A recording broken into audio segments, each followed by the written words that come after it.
Welcome to my class 12 Physics, chapter that is Ray Optics, and in this class we will discuss about effect of rotation of a plane mirror on the reflected ray. That means, suppose a plane mirror is there, and if we rotate the plane mirror through an angle theta, but the incident ray always remain constant, then what is the angle of rotation of the reflected ray? And for this, first we will draw the diagram.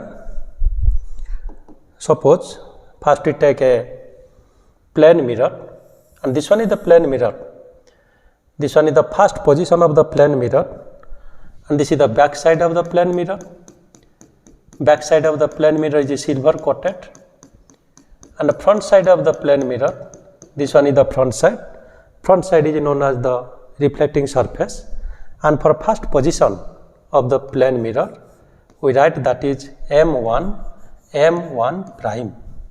Now we draw the normal to the plane mirror. This one is the normal. This one is the normal to the plane mirror, and for normal we write that is ON1, N for normal and 1 for first position. Then we draw the incident ray. Suppose this one is the incident ray. Suppose this one is the incident ray. An incident ray moves towards the point O, and your O point is the point of incidence. An incident ray means we write that is IO. Clear? And this is the angle between the incident ray and the normal, because this is the incident ray. This is the normal to the surface of the plane mirror, so that this angle is known as the angle of incidence I, and for first position of the mirror we write that is I1. Then what happened? From point O, the ray return back into the same medium with equal angle of incidence. That means this is the angle of reflection. An angle of reflection we write that is simply R1. For first position we write R1, and you know laws of reflection, that is angle of incidence is equal to angle of reflection. We write angle of incidence I1 is equal to angle of reflection R1 for the first position of the mirror. Clear? Then we will rotate the plane mirror through an angle theta, and suppose this is the second position. This is the second position of the mirror. And back side, this one is the back side, that is the silver coated, you know that, or coated with silver. And for the second position of the mirror, we write that is M2 prime. Clear? And this one is the angle of rotation of the plane mirror. And suppose angle of rotation of the plane mirror we write that is alpha. Clear? Then what happened? We draw the normal to the second position of the mirror. This one is the normal to the second position of the mirror, and for normal to the second position we write that is ON2, so that this is the angle between the incident ray and the normal.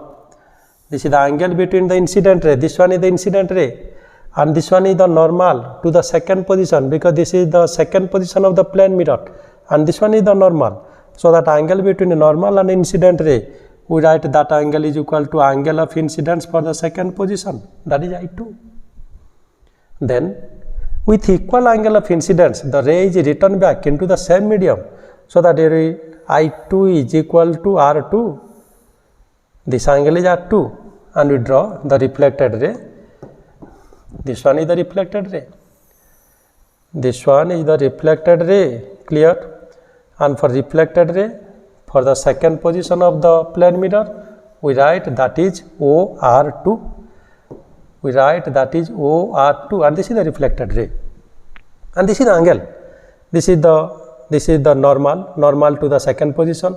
This is the reflected ray. So that angle between the normal and the reflected ray, we write that is R2. And here also same thing, we applied the laws of reflection. You know that is angle of incidence, that is I2. I2 is equal to R2. We write that is I2 angle is equal to R2 angle. Clear? Then that implies we write what is I2? This total angle is I2. This total angle is I2. I2 is equal to this angle. I2 is equal to this angle plus this angle. And you know this angle is equal to I1. Then what is this angle? This is the angle of rotation of the normal.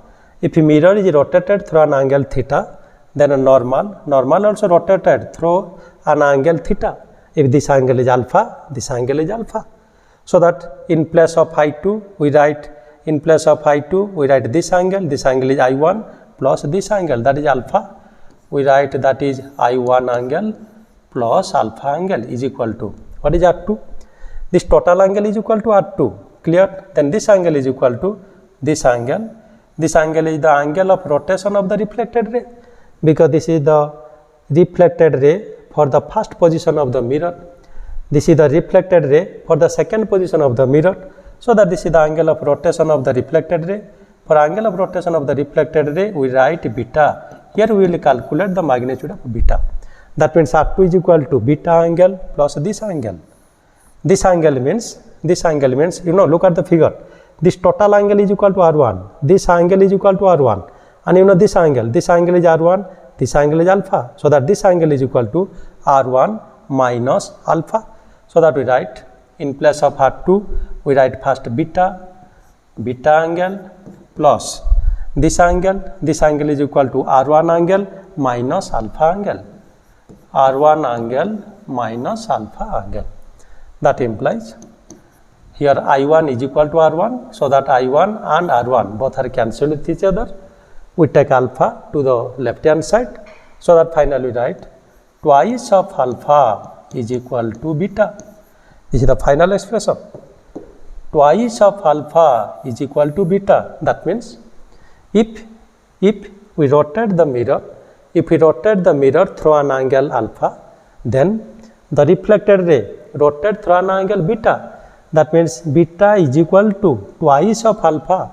Angle of rotation of reflected ray, beta is the angle of rotation of reflected ray, is equal to twice of alpha is the angle of rotation of the plane mirror. And suppose alpha is equal to 5 degree. If alpha is equal to 5 degree, then beta is twice of alpha. That means twice multiplied by 5. That is equal to 10 degree. Clear? And this is all about your rotation of a plane mirror. And in the next class, we will discuss about spherical mirror.